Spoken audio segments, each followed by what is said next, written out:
Tuh guru pakai jubah putih, sorban, janggut panjang, mau tengok diskotik tuh macam mana? Tak boleh tuan guru, tak boleh.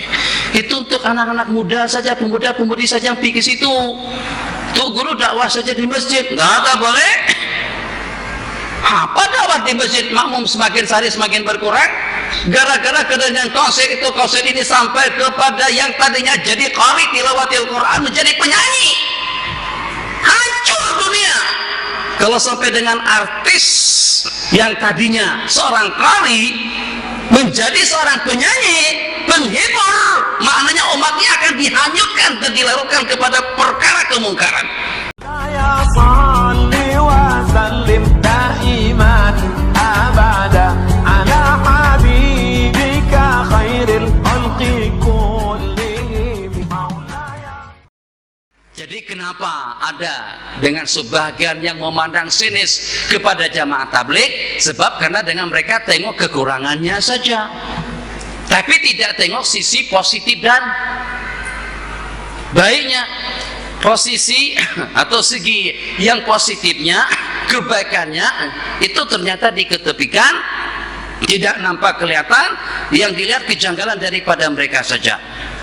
Macam mana kira-kira kalau pada itu dengan seseorang yang kemarin masih pencuri menjadi penganggur, hulu hilir tanpa tahu masjid, tanpa tahu sembahyang, 3 hari ikut tabligh, janggut sudah mulai panjang, jubah sudah dipakai, kemudian kepala pakai sorban, masuk ke masjid melaksanakan sembahyang 5 waktu. Tapi dengan orang kampung tak tahu dia ikut tabligh itu sejak berapa lama, tak tahu bahwa dia ikut tablighnya setakat dalam 3 hari yang terakhir ini saja. Terus disuruh jadi imam. Macam mana dia boleh jadi imam? Jelas tajwidnya tidak betul. Nah, akhirnya itu yang disorotin oleh orang-orang tertentu. Tabligh yang berasalkan daripada India atau Pakistan dengan Maulana Syekh Ilyas itu bukan seperti tabligh di tempat kita dengan sisi negatifnya. Dia harus bergerak semuanya, ulama harus bergerak, masyarakat harus bergerak. Jadi dengan kombinasi kekuatan daripada ulama dan juga daripada pemuda yang menyertai gerakan tersebut, kita akan sampai kepada tujuan yang kita inginkan. Dengan bahasa sederhana, siapa kira-kira yang bertanggung jawab untuk menyampaikan dakwah Nabi kepada umat semuanya? Kalau kita di pesantren, kita di pondok, kita di pengajian yang setakat di masjid saja. Berapa sih di masjid kalau dibandingkan dengan 17 sekian yang bergelempangan dengan bass yang berkeliaran di sana sini? Itu tugas siapa? Siapa yang berdakwah ke diskotik, ke pusat-pusat hiburan? Orang tabligh bukan tuan guru. Siapa yang berdakwah ke kelab-kelab malam? Orang tabligh bukan tuan guru. Siapa yang berdakwah ke sana dan kemari tanpa dibayarkan tiketnya, tanpa jaminan makan dan minum dan hotelnya? Orang tabligh yang pergi ke sana dan kemari. Maka kira-kira dengan kita cegat, kita tahan, kita halang gerakan usaha positif yang seperti itu. Kalau pada itu dengan kita sebagai ulama, kita sebagai kiai, kita sebagai santri, kita sebagai pelajar dan penuntut tidak berkesempatan untuk mengajak orang ke masjid, kita berikan laluan seluas-luasnya kepada mereka. Sebab yang macam manapun yang berkeliaran di sana sini saudara-saudara kita juga. Bayangkan, ternyata dengan usaha dakwah yang sedikit dan yang kerdil itu tidak lebih daripada mendakwahkan sembahyang berjamaah, berpakaian secara sunnah, makan secara sunnah, tidur secara sunnah, salat tahajud ditingkatkan, doa dan munajat tiap malam. Itu kesannya macam mana? Sejumlah berapa puluh ribu gereja yang berubah menjadi kepada masjid. Ini bukan usaha daripada ulama, kecuali ulama yang terlibat dalam dunia dakwah. Nah, itu dia. Kita akan merasa kerdil dengan upaya kita pada waktu dengan mereka sudah berjaya untuk mengislamkan, untuk memantapkan keislaman orang Islam. Jadi pada waktu mereka huruf kemana? Jadi pada waktu itu disebabkan kena dengan padri, sebabkan kena dengan pendeta, kristenisasi di sana sini, sekampungan habis menjadi murtad. Gara-gara kena faktor kehidupan yang serba tidak ada. Masya Allah, tabarakallah.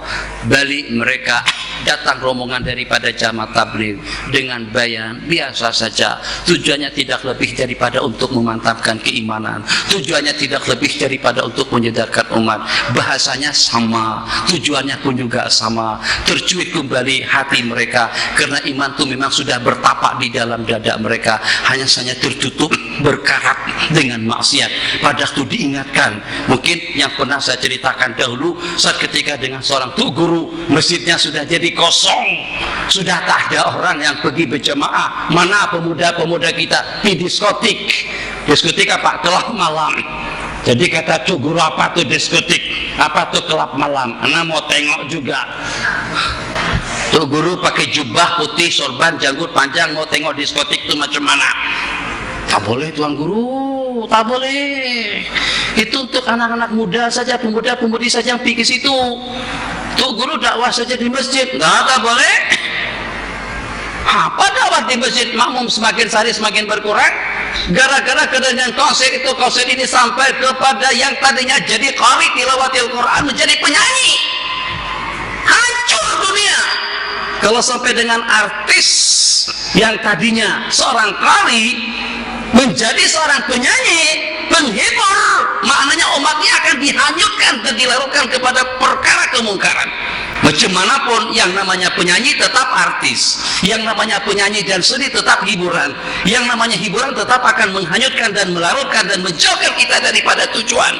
Saya akan tengok suasana di diskotik kelab malam, macam mana keadaannya, dihalang, dicegat, dilarang, tak boleh, tak peduli.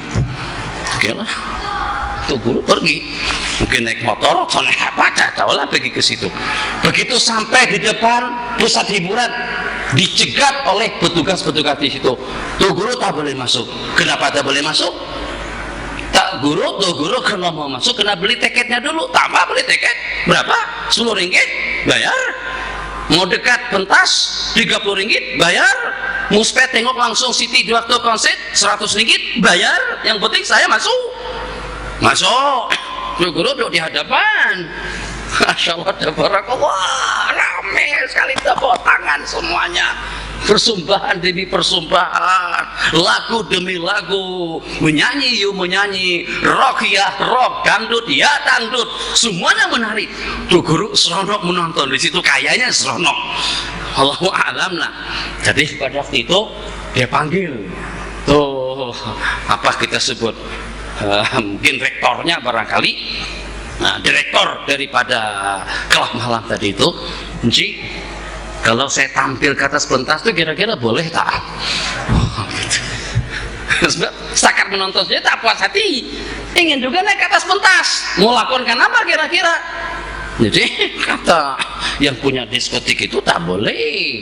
Ini sudah ada orang-orang tertentu yang akan menari, yang mempersembahkan lagu itu dan ini, konser itu konser ini.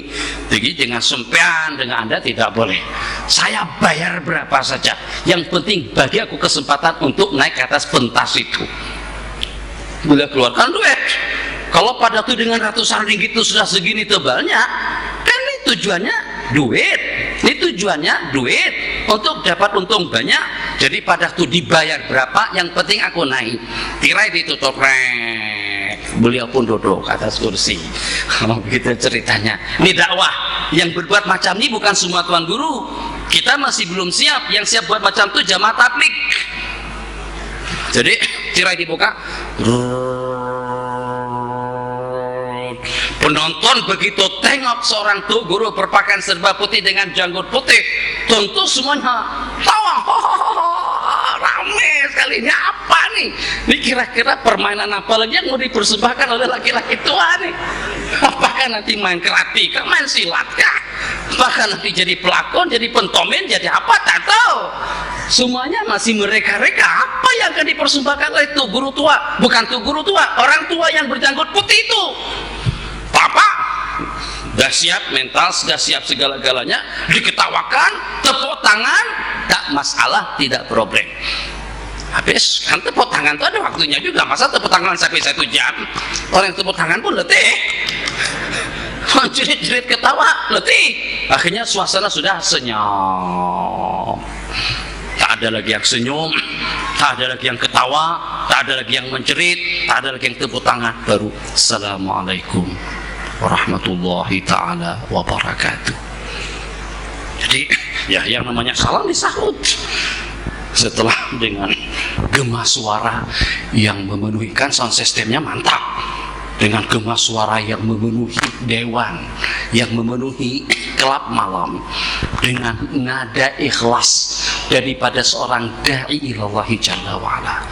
Cobalah dengan kita sedar, cobalah dengan kita tengok, kita menatap, bertatap muka di depan cermin, dan kita tengok struktur muka kita yang sudah keriput, yang sudah tua, yang sudah perubahan, yang sudah berubah struktur mukanya. Apakah dengan kita tidak menyadari? Apakah dengan kita tidak sadar? Dan siapa diantara daripada kita yang meyakini bahwasanya yang baki sisa umur kita itu lebih panjang dan lebih banyak daripada umur yang kita tinggalkan? Cobalah dengan kita merenung sejenak. Relakah kira-kira dengan kita kalau pada tuh dengan detik-detik dan keadaan seperti ini kita dimatikan Allah? Apakah kira-kira dengan kita siap yang kalau pada tuh dengan malaikat Israel mencabut nyawa kita seketika juga? Oh begitulah. Jadi betul-betul dicas. Iman ada, orang Arab ada, orang Islam secara amnya terkumpul di situ. Tuh hati sudah tercuit, perasaan sudah menjadi terharu. Masya Allah, tabarakallah, semuanya menangis. Jadi bukannya setakat bertobat saja, itu dengan diskotik tadi itu menjadi salah satu daripada markas, salah satu daripada pusat dakwah yang menyebarkan ilmu, nur dan cahaya ke segenap pelosok dunia Syria pada waktu itu. Ini siapa yang tampil di situ tadi itu? Orang tabligh. Kiai belum siap untuk mengajak orang berbuat kebajikan. Jadi ala kulli hal, sisi negatifnya ada. Mungkin bacaan salah, mungkin tak tahu hukum hakam, itu suatu hal yang wajar. Sisi negatif daripada tuh guru dan kiai-kiai pondok tidak mengamalkan ilmu. Tahu hukumnya haram tapi masih tetap kuat. Tahu hukumnya haram tapi ternyata agama digadaikan. Tahu hukumnya haram tapi dengan agama dijual dengan kerajaan. Nah itu negatifnya di kalangan ulama dan juga dengan pondok. Semacam mana juga ada kekurangan dengan jamaah. Jadi ala kulli hal, kita tidak bercerita tentang pengalaman, tidak bercerita tentang keadaan, tapi yang secara amnya itu adalah merupakan satu gerakan yang positif.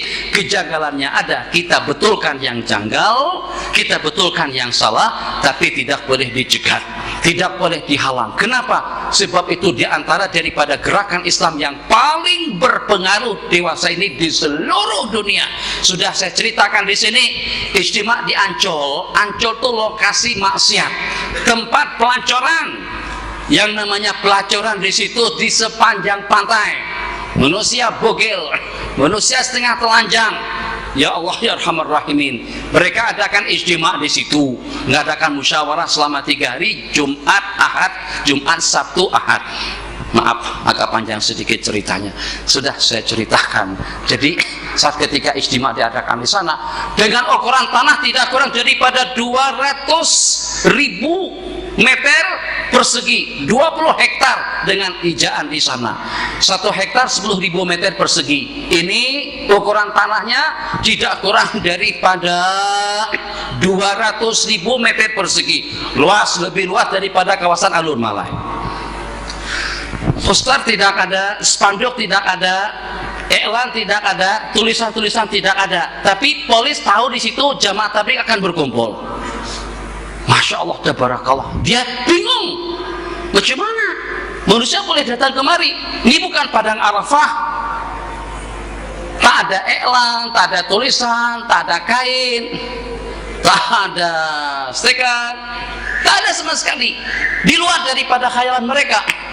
Masya Allah, tepat pada waktu yang dijadwalkan, lokasi yang berjumlah tidak kurang daripada 200.000 meter persegi tadi itu penuh dengan manusia. Itu kira-kira rabithah yang mengikat hati antara satu sama lain. Yang saya hadir pada hari yang terakhirnya dan juga sebelumnya hadir pada masa pembacaan doa, hampir boleh dikatakan 80% tidak kurang daripada 5-60 ribu, mungkin sampai 90-an ribu yang menangis, terisak-isak dengan tetesan air mata, menangis panjang doa dibacakan. Gimana kita boleh menangis? Hati kita ini betul-betul kasuah. Jadi kalau pada waktu dengan kita tidak sanggup untuk berbuat kebaikan, jangan sekali-kali dengan kita menghalang orang lain untuk berbuat kebajikan. Cukup, insyaallah kita akan selamat. Sebab kita menjadi miftah, menjadi pintu gerbang kebaikan untuk orang lain. Nabi kita bersabda dalam sebuah hadis, "Tuba liman ja'alahullahu miftahan lil khair." Mana kertas tadi itu? Jadi ini mengenai jamaah tabligh, saya punya pandangan dengan jamaah tabligh itu diantara daripada usaha mereka untuk memperbaiki hati. Yang kedua, untuk mengamalkan sembahyang berjamaah 40 hari. Coba kita tanya diri kita masing-masing secara jujur. Saya juga akan bertanya seperti itu dengan jawabannya negatif. Bertanya secara jujur, siapa diantara daripada kita yang sudah berhasil mengerjakan sembahyang berjamaah 40 waktu tanpa ketinggalan takbiratul ihram yang pertama? Boleh? Sudah masbuk tiap hari. Kadang-kadang masbuk. Kalau ketinggalan takbiratul ihram yang pertama itu sudah suatu hal yang biasa, masbuk. Bahkan sampai tidak berjamaah. Nah, latih dulu diri kita. Jadi tujuan pertama untuk melatih diri beribadah 40 hari, 40 malam dengan tahajud, siang hari dengan doa, di samping dengan melaksanakan sembahyang 40 hari, 40 kali 50, 200 waktu secara berjamaah dengan mendapatkan takbiratul ihram bersama imam. Yang Nabi kita bersabda dalam sebuah hadis, nilai takbiratul ihram itu lebih berarti daripada dunia dan isi-isinya. Jadi pada suatu ketika Sayyidina, siapa yang terkaya daripada sahabat, nama beliau Sayyidina Abdurrahman ibn Auf, tak pernah ketinggalan salat jamaah, tak pernah ketinggalan takbiratul ihram yang pertama. Pada hari itu disebabkan karena dengan urusan bisnis akhirnya ketinggalan takbiratul ihram. Sedih, resah, risau, nangis di hadapan Rasul. Ya Rasul, kira-kira apa yang boleh menggantikan pahala takbiratul ihram yang pertama? Kalau seandainya keuntungan yang kau peroleh pada jaringan bisnisku tadi itu kau sedekahkan semuanya, kira-kira aku boleh mendapatkan enggak nilai daripada takbiratul ihram yang terluputkan? Nabi kita kata tidak. Kalau seandainya semua bisnis dan dengan jaringan bisnis yang ada di negara ini ku sedekahkan karena Allah, apakah senilai dengan pahala yang terluputkan daripada takbiratul ihram yang pertama? Nabi kita katakan tidak. Jadi sabda Nabi kita, macam mana kamu boleh menebusnya sedangkan nilai takbiratul ihram yang pertama itu lebih berarti, lebih mahal daripada dunia dan isi-isinya. Ini diantara daripada tujuan dakwah, melatih diri, melaksanakan sembahyang berjamaah, belajar tawadhu. Jadi kalau ada jamaah tabligh yang tidak mengamalkan itu sudah lari daripada tujuan. Kalau kita nampak ada orang tabligh angkuh, sombong, duduk menyendar, angkuh sekali, tak peduli siapa orang yang berada di hadapannya, itu bukan tabligh yang sebenarnya. Tabligh itu mengajarkan kita khidmat, mengajarkan kita tawadhu, mengajarkan kita melayan orang lain, hormat kepada orang yang tua. Banyak mau ikut pergi ke sana. Jadi lebih jelas macam mana prakteknya. Jadi ini tidak lebih daripada ulasan ringkas tentang itu.